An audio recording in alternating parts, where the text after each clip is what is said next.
नमस्कार, मैं हूं अमरिंदर आशुतोष। टर्निंग भारत में आपका बहुत बहुत स्वागत है। अलग अलग विषयों पर हम आपसे बातें करते रहे, अपनी जो भी भावना होती है उसका इजहार करते रहे। लेकिन आज मैं बहुत दुखी हूँ उस कलाकार से जिसका मैं बहुत बड़ा फैन रहा, बचपन से जिनकी फिल्में देखी, लेकिन उनके बयान ने पिछले कई दिनों से माहौल इतना गंदा कर रखा है कि आज मुझसे रहा नहीं गया और मुझे लगा कि वाकई इस विषय में अपना उद्गार जो है व्यक्त करना चाहिए। आपके अलावा और है ही कौन मेरा। जब कोई नेता होता है और कुछ कहता है तो उसका बड़ा असर होता है, और मैं जिसकी बात कर रहा हूँ उसका नाम है जया बच्चन, जिन्होंने फिल्मी सफर में अपना बहुत बड़ा योगदान दिया। लेकिन जब से वो राजनीति में आई, उस राजनीति में जिसकी बुनियाद समाजवादी पार्टी, उसका संस्कार जो भी है आप तो जानते ही हैं। लेकिन आज के दौर में पूरी दुनिया को पता है कि महाकुंभ को लेकर क्या माहौल है। श्रद्धा और भक्ति की गंगा बह रही है, दूर दराज से लोग आ रहे हैं, सारे तकलीफों को झेलते हुए बस एक बार गंगा स्नान करना चाहते हैं ताकि गंगा मैया का आशीर्वाद मिल सके। और त्रिवेणी संगम का जो महत्व है उससे कोई अनजान नहीं। लेकिन पिछले दिनों दर्दनाक हादसा हुआ जिसमें सरकारी पुष्टि के ऊपर हम विश्वास करें तो लगभग 30 लोगों की मौत हो गई थी भगदड़ में। उसकी जांच चल रही है और जांच बहुत जरूरी भी है। लेकिन इसको इतना बड़ा बना दिया जया बच्चन ने। जी हाँ, जया बच्चन की बात कर रहा हूँ, तो राज्यसभा में सांसद, कभी कभी लाल टोपी में आपने देखा होगा, और सभापति तक को वो नहीं छोड़ती, जबकि वो बहुत प्रतिष्ठित पद है। धनगर साहब के बारे में या जो भी सभापति होती हैं तो एक उनका जो व्यवहार होता है वो तर्क संगत नहीं। ऐसा लगता है कि वो बिल्कुल कुढ़ी हुई है, बहुत चिड़ी हुई है, बहुत गुस्से में है, नाराज है, और भड़ास निकालती ऐसे हैं जैसे कि वो सबकी मालकिन है। लेकिन माफ कीजिएगा जया बच्चन जी, मैं आपका फैन बहुत बड़ा था, बतौर एक्टर आज भी आपको मानता हूँ, लेकिन राजनीति में जब से आप आई हैं पूरा वातावरण को मटिया मेट कर रही है, गंदा कर रही है। सदी के महानायक अमिताभ बच्चन जी की एक फिल्म थी गंगा की सौगंध, उनका जो योगदान है उसको कोई भूल नहीं सकता। लेकिन आज वो भी दुखी है आपसे, आपका परिवार भी दुखी है, आपका घर भी खरता जा रहा है। बहू ऐश्वर्या राय बच्चन भी अलग हो गई, उसके पीछे की अगर वजह की तलाश की जाए तो अक्सर यही लगता है कि आप ही हैं। सबसे बड़ी बात कि कुंभ स्नान को लेकर आपने जो बयान दिया है उस पर यकीन नहीं हो रहा है कि आप इतना नीचे गिर जाएंगे। क्या सत्ता की भूख इसको कहते हैं?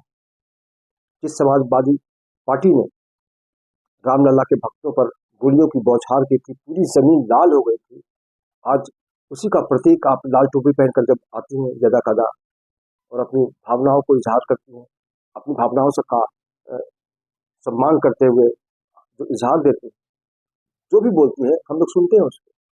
लेकिन ये पचने वाला नहीं है कि जिस तरह से आपने कहा कि हजारों की संख्या में लोगों की मौत हुई महाकुंभ में और लाशों को गंगा में बहा दिया गया। ये क्या है? अखिल भारतीय अखाड़ा परिषद के रविंद्र पुरी जी हैं, अध्यक्ष हैं, वो भी आश्चर्यचकित हैं। ये आंकड़ा कहाँ से मिला आपको? अच्छा, सबसे हैरानी की बात है कि आज हर किसी के पास स्मार्टफोन होता है, वीडियो लेने का शौक हर किसी को होता है। तो क्या कुंभ में ऐसा क्यों नहीं हुआ कि जो आपको दिखा, जो आपको पता चला कि हजारों लोगों की मौत हुई, कहीं और से इस तरह का वीडियो क्यों नहीं आया? जो भी आ रहे हैं तो उसके पीछे जो विरोध है वो सनातन के खिलाफ बोलने वाले लोगों का हो सकता है, इसमें कोई दो राय नहीं। लेकिन आपसे ये उम्मीद नहीं। जया बच्चन जी, आपको क्या हो गया है? अगर हम आपकी तकलीफ की बात करें तो हम समझते हैं कि आप एक बहुत ही गंभीर बीमारी से जूझ रहे हैं। अगर उस बीमारी का नाम हम ले तो उसका नाम है क्लोस्ट्रोफोबिक बीमारी। क्लोस्ट्रोफोबिक, इसमें आपको भीड़ से डर लगता है, गुस्सा बहुत आता है, कोई फ्लैश वाला कैमरा क्लिक कर दे तो आपको नाराजगी होती है, वो गुस्सा आता है। और ये हम नहीं कह रहे हैं। पिछले दिनों करण जौहर के शो में कॉफी विद करण में आपके बच्चों ने इस बात का खुलासा किया था और कहा था कि मम्मी को एक बहुत ही गंभीर बीमारी है जिसका नाम है क्लोस्ट्रोफोबिक। क्लोस्ट्रोफोबिक, तो फिर क्यों ऐसा करती है? क्यों बच्चन परिवार का नाम मिट्टी पर मिलाने में तुली? क्या तकलीफ है आपको? सनातन से इतनी नफरत, हिंदू धर्म से इतनी नफरत कि महाकुंभ का भी लेकर भी आपके मन में श्रद्धा भाव नहीं उमड़ रहे? क्या जरूरत है कि आप सरकार पर आरोप लगाएं, यहाँ पर सब कुछ छुपाया जा रहा है? ये किसके इशारे पर आप कर रही हैं, मैं बहुत अच्छी तरह जानता हूँ, बाकी लोग भी जानते होंगे। ये अखिलेश यादव जो हर बार आलोचना करते रहे, और जब उनकी सरकार थी 2013 में, तो जिम्मेदारी किसको दी थी? आजम खान को। और कुछ मूर्ख आज भी ऐसे हैं जो कहते हैं कि आजम खान के जमाने में सब कुछ बढ़िया था। अरे योगी जी को देखिए, दिन रात भागते दौड़ते रहते हैं, किसी को तकलीफ ना हो, कोई अनर्थ ना हो जाए, लगातार लगे रहते हैं। मोदी जी भी पूरी तरह से सचेत रहते हैं कि कुंभ में बहुत सब कुछ अच्छी तरह से हो जाए, लेकिन जया बच्चन जी, आपने तो पूरे माहौल को बिगाड़ रखा। क्या जरूरत थी आपको इस पचड़े में पड़ने की? अगर हम अरुण गोविल की बात करें, तो उन्होंने भी कहा है कि जया बच्चन जी का समझ में नहीं आता वो क्या चाहती हैं, क्या कहती रहती हैं। अगर ये इतना गंभीर आरोप लगा रही है तो साक्ष्य क्यों नहीं जुटाती? कोई सबूत है तो दे दें। और वो सबसे हैरान इस बात पे है कि वाकई एक कलाकार के तौर पर उनका जो नजरिया सामने आता है, तो उससे सिर्फ दुख होता है। अरुण गोविल जी ने एक बहुत जबरदस्त चरित्र निभाया था इस देश में, राम का। रावण धारावाहिक याद होगा आपको। लेकिन जया बच्चन के नाम तो कई उपलब्धियां हैं, अनेकों ऐसे किरदार उन्होंने किए हुए जिसको हम भूल नहीं सकते, कभी तक भूलेंगे। लेकिन आज दुख होता है उसी जया बच्चन पर, सोच पर। उफ, ये क्या कर डाला आपने जया बच्चन को। ऐश्वर्या राय चली गई, अमिताभ बच्चन जी दुखी हैं, घर में किसी की आप सुनती नहीं। श्वेता बच्चन, अभिषेक बच्चन ने आपके बारे में करण के शो में बताया कि आपको बीमारी है, तो फिर क्यों? क्या कभी सोचा है आपने कि जिस दिन समाजवादी पार्टी की मेहरबानी खत्म हो गई, तब आप चुनाव में अगर खड़ी होंगी, हालांकि मुझे नहीं लगता कि आपको हिम्मत है, अगर आप चुनाव में खड़ी होंगी और जमानत जब्त नहीं हो गई, तो मेरा नाम बदल दीजिएगा। तो प्लीज, सनातन धर्म को आप सम्मान नहीं कर सकती तो खामोश रहिए आप। हेमा जी भी हैं, और भी बहुत से कलाकार हैं सियासत में, लेकिन कभी इस तरह की भाषा का इस्तेमाल नहीं करते जिससे उनका दिल टूट जाए।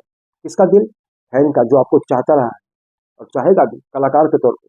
लेकिन आप सियासत में शिफर बनकर रहती जा रही है, शून्यता की ओर बढ़ती जा रही है। तो अगर आपको जो बीमारी है, तो प्लीज उसका इलाज कराइए। आप डिप्रेशन में हैं, ये मान लीजिए। और भीड़ में क्यों जाती है जब आपको ये बीमारी है? सदन में भी जब बैठती हैं तो बहुत सारे सदस्य होते हैं राज्यसभा में, तो जाहिर है आपकी बौखलाहट समझ में आती है। लेकिन कभी कभी ऐसा लगता है कि वाकई आप गलत जगह पे आ गए हैं। आप घर बैठिए ना, किस बात की कमी है? सदी का महानायक अमिताभ बच्चन आपका पति है, विश्व सुंदरी ऐश्वर्या राय बच्चन आपकी बहू है, श्वेता बहुत बड़े बिजनेसमैन की बेटी है, माफ कीजिएगा बिजनेसमैन नहीं, बिजनेसमैन की बीवी है। अभिषेक बच्चन भी ठीक ठाक ही कर रहे हैं काम। तो इस सबों के दौरान आपको क्या, किस तरह की तकलीफ है जो आप सनातन के खिलाफ आ गए? हजारों की लाशों को गंगा में बहा दिया गया। गंगा का पानी जहाँ जो लोग नहा रहे हैं वो प्रदूषित है। प्लीज एक बार पुनर्विचार कीजिए और माफी मांगिए देश से कि मुझसे बड़ी गलती हो गई है, भूल हो गई है, वरना कोई क्षमा नहीं करेगा आपको। सियासत में सम्मान पाने का अधिकार सबको है, लेकिन आप जिस तरह की भाषा इस्तेमाल कर रहे हैं, जिस तरह की आपकी सोच है, कुत्सित सोच, गंदी सोच, उससे अलग थलग हो जाइए, वरना गंगा मैया तो माफ नहीं करेंगी, सनातन धर्म भी कभी माफ नहीं करेगा। और जो करोड़ों लोग इसको देख रहे हैं दुनिया भर में, वो भी हंसेंगे आपकी इस सोच पर। तो जया जी प्लीज, आपसे उम्मीद है कि समय रहते आप इलाज करा लीजिए और भीड़ से बचिए, घर बैठिए ना। 76 साल की हो गई हैं आप, क्या जरूरी है आपको भीड़ में जाने के लिए और बकबक करने के लिए? तो अपनी भड़ास पर लगाम लगाइए और हम लोगों को बिल्कुल इस तरह की बात करने की अनुमति मत दीजिए, मौका मत दीजिए कि हम आपके खिलाफ बोले। दुख होता है आपके खिलाफ बोलते हुए, लेकिन यही उम्मीद है कि भगवान आपको सद्बुद्धि दे, गंगा मैया आपको सद्बुद्धि दे, और पूरी दुनिया का सम्मान करते हुए, खासकर हिंदुओं का सम्मान जरूर कीजिए। और ये शपथ लीजिए कि आप विजय पथ पर चलेगी, अग्नि पथ पर नहीं। अग्निपथ इसलिए, ये अग्निपथ ही है जिस पर आप चलने की कोशिश कर रहे हैं, जो आप पूरे चरित्र को सूट नहीं करता। तो प्लीज एक बार फिर से रिक्वेस्ट है आपसे कि आप जया जी इलाज करवाइए, शांत रहिए, और तुम का सम्मान नहीं तो खामोश रहकर उसको स्वीकार कीजिए। टर्निंग भारत में आज के लिए इतना ही। बाकी फिर मुलाकात होगी किसी अलग विषय के साथ। तब तक अवनींद्र आशुतोष को दीजिए इजाजत। नमस्कार।